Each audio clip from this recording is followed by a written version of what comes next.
ஏன் 900 கோடி ரூபாய் லாட்டரி நிறுவனம் வாங்கினாங்க திமுக? பதில் சொல்லட்டும். பதில் சொல்லுங்க. தைரியம் இருந்தா லாட்டரி நிறுவனம் 900 கோடி ரூபாய் திரு மு.க. ஸ்டாலின் அவர்கள் ஏன் வாங்கினார்கள்? தைரியம் இருந்தா சொல்லுங்க. அது கொடுத்தது அவருடைய மாமனார் தான். அவருடைய மாமனார்ட்ட கேட்டு அந்த விளக்கத்தை அவர் பெற்றுக்கொள்ள வேண்டும்.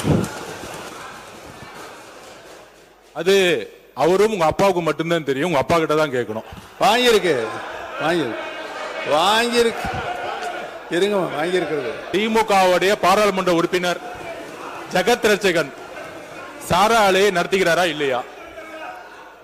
அப்ப சாராய ஆலையை நடத்தி கொண்டு டாஸ்மாக் நிறுவனம் மூலம் ஆர்டர் யார் வாங்கினது? அப்ப இது பேர் தான் கான்ஃபிளிக்ட் ஆஃப் இன்ட்ரெஸ்ட்.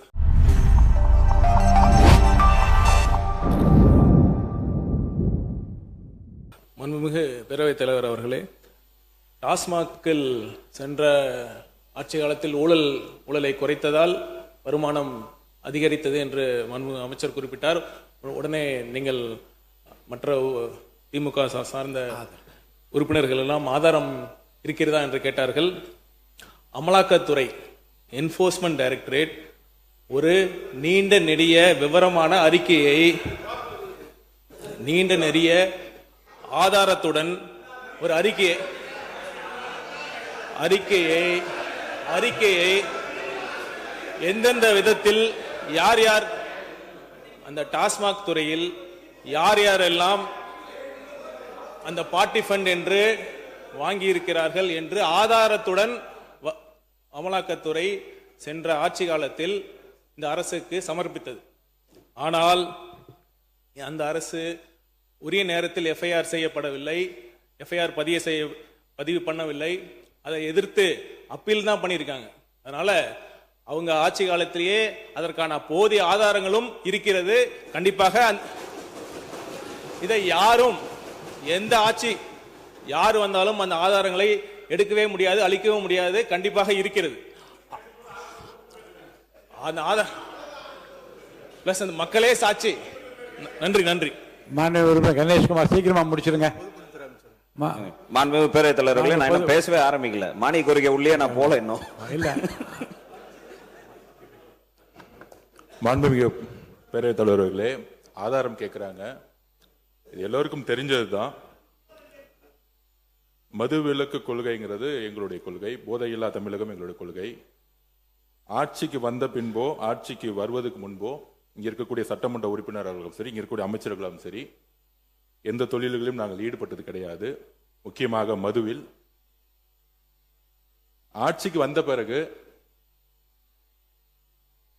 திமுகவுடைய ட்ரெஷரர் சாராய ஆலையை நடத்துகிறாரா இல்லையா? ஒரு கேள்வி. திமுகவுடைய பாராளுமன்ற உறுப்பினர் ஜெகத் ரட்சகன் சாராய ஆலையை நடத்துகிறாரா இல்லையா? அப்ப சாராய ஆலையை நடத்தி கொண்டு டாஸ்மாக் நிறுவனம் மூலம் ஆர்டர் யார் வாங்கினது? அப்ப இது பேர் தான் கான்ஃபிளிக்ட் ஆஃப் இன்ட்ரெஸ்ட். அரசே, திமுகவே அரசு, திமுக இருக்கக்கூடிய பாராளுமன்ற உறுப்பினர்கள் சாராய ஃபேக்டரி நடத்துறாங்க, திமுகவுடைய பொருளாளர் சாராய ஃபேக்டரி நடத்துறாங்க, திமுகவுடைய ஐடி மினிஸ்டர் இருக்கிறவர் சாராய மினிஸ்டர் நடத்துறாங்க. இதுக்கு மேல என்ன ஆதாரம் வேணும்? பேசுங்க. ஒரே ஒரு நிமிஷம். மாண்புமிகு உறுப்பினர் லாட்டரிங்கிறாங்க. திரு உதயநிதி அவர்கள் சொல்லணும், ஏன் 900 கோடி ரூபாய் லாட்டரி நிறுவனம் வாங்கினாங்க திமுக? பதில் சொல்லட்டும். பதில் சொல்லுங்க. தைரியம் இருந்தா லாட்டரி நிறுவனம் 900 கோடி ரூபாய் திரு மு.க. ஸ்டாலின் அவர்கள் ஏன் வாங்கினார்கள்? தைரியம் இருந்தா சொல்லுங்க. அப்ப சொல்லுங்க. நான் எந்த தொழிலையும் இல்ல, எந்த நிறுவனம் நடத்தல. தைரியம் இருந்தா ஏன் நடத்துறாங்கன்னு சொல்லுங்க. அதுக்கப்புறம் பதில் சொல்லலாம். மாண்புமிகு எதிர்க்கட்சி தலைவர். மாண்புமிகு பேரவைத் தலைவர் அவர்களே, நம்முடைய அமைச்சர் அவர்கள் திமுக ஏன் லாட்டரி நடத்துகின்ற நிறுவனத்திடம் என்று ஃபண்டு வாங்கினாங்க அப்படின்னு கேட்குறாரு. அது கொடுத்தது அவருடைய மாமனார் தான். அவருடைய மாமனார்ட்ட கேட்டு அந்த விளக்கத்தை அவர் பெற்றுக்கொள்ள வேண்டும். அது அவரும் உங்க அப்பாவுக்கு மட்டும்தான் தெரியும். உங்க அப்பா கிட்ட தான் கேட்கணும். எனக்கு தெரியாது. அப்பாவை இங்க காணோம். வீட்டுக்கு போய் உங்க அப்பாட்ட கேளுங்க. உங்க அப்பா கரெக்டா சொல்லுவாரு. ஏன் வாங்கினாரு உங்க அப்பா சொல்லுவாரு. மாண்பு கொறடா நீங்க பேசணுமா? மாண்புமிகு பேரவைத் தலைவர்களே, நம்முடைய மக்கள் நல்வாழ்வுத்துறை அமைச்சர் அவர்கள் ஒரு கருத்தை சொன்னார்கள். அவர் துறையில் மிக சிறப்பாக பணியாற்றியவர். என்போர்ஸ்மெண்ட்டில் அது எந்த செய்திகள் கிடைச்சாலும் அது ஒன்றும் பெரிய 100% உண்மை அல்ல. என்போர்ஸ்மெண்ட் ஒரு வகையான போலீஸ் தான். அது ஒரு வழக்குகள் ஒரு துறை சார்பாக வழக்கு தொடுத்து நீதிமன்றத்தில் இருக்குது. நீதிமன்றத்தில் இருக்கிற வழக்கை பொறுத்தளவுக்கு அது எந்த சைடாக இருந்தாலும் அது பொருள் கொடுத்து சட்டமன்றத்தில் விவாதிக்கக்கூடாது என்பதே ஏற்க விதி. அது உங்களுக்கே தெரியும். எந்த நிகழ்வாக இருந்தாலும் நீதிமன்றத்தில் இருந்தால் விவாதிக்க முடியாதுங்க. ஒரு நிமிஷம் ஒரு விளக்கம் மட்டும் சொல்றேன். இந்த பொருள் தொடர்பாக வழக்காடு மன்றத்தில் வழக்கு நிலுவையில் உள்ளதுன்னு அதோடு நிறுத்திக்கலாம். வழக்குகளுக்குள்ளே போய் அதை பற்றி விவாதிப்பதும் அதை பற்றி கருத்து சொல்வதும் தான் தவறே தவிர இந்த தேதியில் இந்த பொருள் பற்றி ஒரு வழக்கு தொடரப்பட்டிருக்கு சொல்ல தவறில்லை. அவர் என்ன சொல்றாரு, என்ஃபோர்ஸ்மெண்ட் டைரக்டரேட்டு ஒரு இன்ஃபர்மேஷன் கொடுத்துருக்காங்கன்னு சொல்றாரு. இன்ஃபர்மேஷன் கொடுத்துருக்காங்களா இல்லையான்றது ஒரு ஃபேக்ட். அது எல்லாருக்கும் தெரிஞ்சது. அதில் ஒன்றும் அதுக்கான ஆதாரம் கூட தேவையில்லை. அதுவே வழக்காடு மட்டும் இருந்து அதற்குள்ளே போய் சொன்னாதான் தவறு இல்லைங்க. பெண்டிங் பிஃபோர் த கோர்ட் அதில் நீங்கள் ஒரு வழக்கு பதிவு இந்த பொருள் குறித்து ஒரு வழக்கு பதிவு செய்யப்பட்டிருக்கிறதுன்னு சொல்ல தப்பில்லை. ஆனால் வழக்கு விவரங்களுக்கு போய் அதை பற்றி விவாதிப்பதும் கருத்து சொல்வதும் தவறு. என்போர்ஸ்மெண்ட் சார்பாக ஒரு வழக்கு இருக்கிறது என்று அவர் சொல்லியிருந்தா அதை பற்றி நான் முறையிட மாட்டேன். அதுல ஆதாரம் இருக்கிறது, என்போர்ஸ்மெண்ட்ல ஆதாரம் இருக்கிறது என்ற ஒரு வார்த்தையை பயன்படுத்தல் தான் நாங்கள் வரேன். அதனால பொதுவாகவே வழக்கு மன்றத்தில் இருப்பது நாம் எப்பொழுதும் இங்கே விவாதிப்பதில்லை. ஒன்று. மற்றொன்று, நான் ஏற்கனவே சொல்லிட்டேன், எதுவாக இருந்தாலும் ஆதாரத்தை உங்களிடத்திலே கொடுத்து விட்டு தான் பேசணும். 2. நம்முடைய பொதுப்பணித்துறை அமைச்சர் அவர்கள் சம்பந்தம் இல்லாமல் இது இல்லாமல் தேர்தல் நேரங்களிலே தொழில் ஆரம்பிக்கிற தொழிலதிபர்கள் அரசியல் கட்சிக்கு இன்றைக்கு ஒன்றிய அரசாங்கம் ஆண்டு கொண்டிருக்கிற அந்த இயக்கமாக இருக்கட்டும் அல்லது அதிமுக இருக்கட்டும், அரசியல் இயக்கங்கள் எந்த அரசியல் இயக்கங்களாக இருந்தாலும் தொழிலதிபர்கள் அதிகாரப்பூர்வமாக வங்கியின் மூலமாக நன்கொடையாக தருகிறார்கள். அது எதற்காக நன்கொடை கொடுக்கப்படுகிறது என்பது வாங்குவவர்களுக்கும் கொடுத்தவங்களுக்கு தான் தெரியும். சுப்ரீம் கோர்ட்ல மிகப்பெரிய வழக்கு அதை பற்றி விவரங்கள் எல்லாம் ஊடகங்கள்ல தெரியல தெரியும். அதனால வழக்கு அதாவது கணக்கில் கொடுக்கிற பணம் ஒரு தொழிலதிபர்கள் கொடுக்கிறது. அந்த அடிப்படையில் தான் என்னுடைய அருமை நண்பர், இன்னும் சொல்ல போனா நீண்ட நாடு என்னுடைய நண்பர் மார்டின் அவர்கள் அவர் கொடுத்திருக்கிறார் சொன்னாக்கா, ஏன் அவர் கொடுத்தார் தொழிலதிபர் என்று கேட்பதுதான் சரியா இருக்க முடியும். அது இங்க பகிர்ந்து கொள்வது என்பது அது சரியா இருக்காது. அது நீங்க தவிர்த்தணும், அது எடுத்தணும்னு நான் கேட்டுக்கிறேன். ஒண்ணு.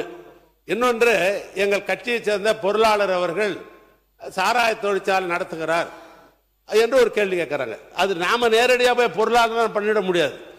எந்த ஆட்சியாக இருந்தாலும் சரி, ஒரு தொழிற்சாலை ஆரம்பிக்க வேண்டும் என்று சொன்னால் அதுக்கு எல்லா தகுதிகள், குவாலிஃபிகேஷன், அப்ளிகேஷன் போடுறதுக்கெல்லாம் தகுதி இருந்தால் தான் அரசு தான் லைசன்ஸ் தருது. அதனால அது முறையாக அவங்க ஏற்க போட்டிருப்பாங்க. தொழில் என்ற அடிப்படையில் ஆரம்பிப்பாங்களே ஒழிய அது திமுக பொருள் ஆரம்பிக்கலாமா அப்படிலாம் பேசுவதற்கு வாய்ப்பு இல்லை. அது தவறு. மாநில உறுப்பினர் வாய்ப்பு தரேன் இருங்க. பேரவைத் தலைவர் அவர்களே, அவர் ஏற்கனவே உயர்கல்வித்துறை அமைச்சர் பேசுகிற போது அவையில் இல்லாதவர்களை பற்றி பேச வேண்டாம் என்று காலையிலே சொன்னார்கள்.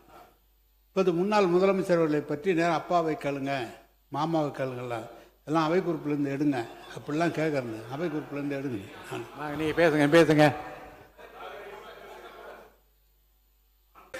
நன்கொடை என்பது எல்லா அரசுக்கும் உண்மைதான். ஆனா நன்கொடை என்பது வாங்கினார்களா, அந்த பணிக்கு நான் இந்த பணியை கொடுக்கிறோம் என்று வாங்கினாரா என்பது மாண்புமிகு முன்னாள் ஐஏஎஸ் மினிஸ்டருக்கு நல்லாவே தெரியும். எந்த பணிக்கு என்னென்ன பண்ணாங்கிறது அவருக்கே தெரியும். அதனால ஆதாரம் இருக்கு என்ற எதிர்கட்சி தலைவரே ஆதாரம், ஏன் நேர்ல ஆதாரம் எந்த சொன்னது உண்மை இருக்கு என்று சொல்வது நியாயம் இல்லை, சட்டத்துக்கு புறம்பானது. உட்காருங்க. பேரவைத் தலைவர் அவர்களே, இங்கு சில தவறான முன்னுதாரணங்களை இங்கே மாண்புமிகு அமைச்சர் அவர்கள் முன்னாள் முதலமைச்சர்கள் பேரை குறிப்பிட்டு விவாதத்தில் உள்ளே வைத்திருக்கிறார். அந்த நன்கொடை என்பது அகில இந்திய ரீதியில் பாரதிய ஜனதா கட்சி வாங்கியிருக்கிறது, காங்கிரஸ் வாங்கியிருக்கிறது, மற்ற கட்சிகள் எல்லாம் அந்த பணம் அந்த பணம் சொல்லி முடிச்சிருக்கேன் வாங்கியிருக்கிறது.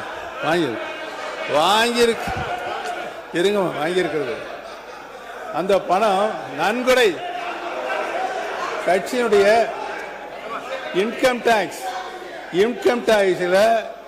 டாக்ஸ்ல உள்ள போய் தொழில் மூலமாக சம்பாதிச்சப்படுறதுக்கு இன்கம் டாக்ஸ் கட்டிய பணம் அதோடைய வங்கி கணக்கில் இருக்கிறது. அதே பல்வேறு அரசியல் கட்சிகள் நன்கொடையாக வாங்கி இருக்கிற சூழ்நிலை இருக்கிறது. அதை போய் இங்கே விவாத பொருளாக அதை லஞ்ச பணம் மாதிரி உருவகப்படுத்துறதே தவறு.